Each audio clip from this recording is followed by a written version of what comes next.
दोस्तों प्रभास की most awaited movie सालार का ट्रेलर आने के बाद ये बात वायरस की तरह फैल रही है। आखिर सालार केजीएफ से कैसे कनेक्ट होगी? अगर आप भी इस बात का पता करना चाहते हो तो इस वीडियो को लास्ट तक जरूर देखना। अब ट्रेलर में इस सीन में इस आदमी को देखने के बाद कई सारे लोग ऐसा बोल रहे हैं कि ये गरुड़ा है। शायद ये स्टोरी केजीएफ से पहले की होने वाली है, इसीलिए गरुड़ा हमें दिखाई दे रहा है, ऐसा लोगों का कहना है। और इतना ही नहीं, सुनने में तो ऐसा भी आ रहा है कि गरुड़ा का पूरा फैमिली खानसार में ही रहता था।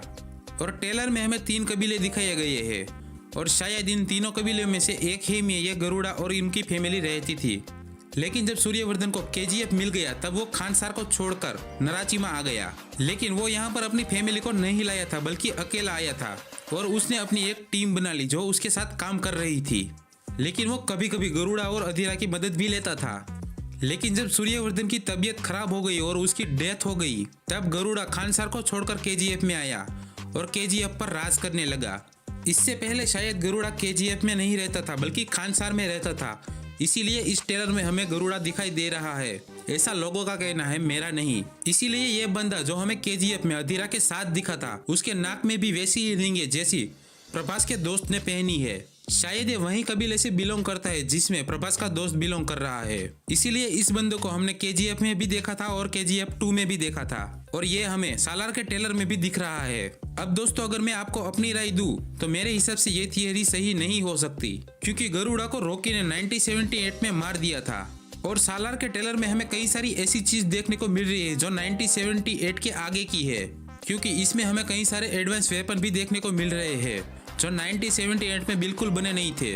इससे ये तो पक्का हो गया है कि ये केजीएफ से पहले की स्टोरी नहीं है। अब बात करते हैं कि दूसरी थियरी क्या हो सकती है जो केजीएफ को सालार से कनेक्ट करेगी।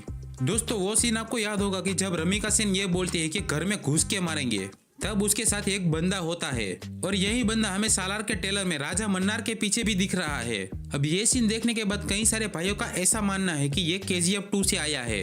अगर ये मान भी ले कि ये बंदा केजीएफ 2 से आया है तो भी हमें ये पता नहीं चल रहा कि सालार की कहानी आखिर किस टाइम की है। अगर ये बंदा 1978 से आया है तो उस टाइम में ऐसे वेपन थे ही नहीं, इसलिए ये थियरी भी गलत हो जाती है। और भाई साहब इसके बाद की जो थियरी है वो तो होश उड़ा देने वाली है। अब केजीएफ में हमने एक बंदे को देखा था जो अगर बच्चों को खाना नहीं मिले और बच्चे डर जाए तो उसे मोटिवेट करता था और शूरवीरों की कहानी सुनाता था। और शायद ऐसा भी हो सकता है कि वही बंदा सालार की कहानी उन बच्चों को सुना रहा है।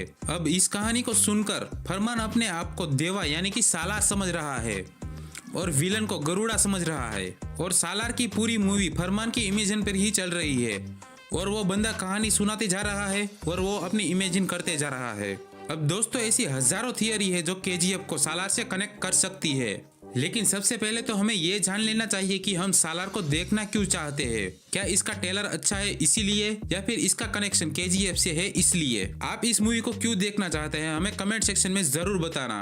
और अगर आपने अभी तक हमारे चैनल को सब्सक्राइब नहीं किया तो चैनल को सब्सक्राइब कर लो और साथ ही में बेल आइकन ऑन कर लो ताकि इसी तरह की वीडियो की अपडेट आपको सबसे पहले मिल सके। मिलते हैं इसी तरह की एक और अमेजिंग वीडियो में, तब तक के लिए जय हिंद, वंदे मातरम।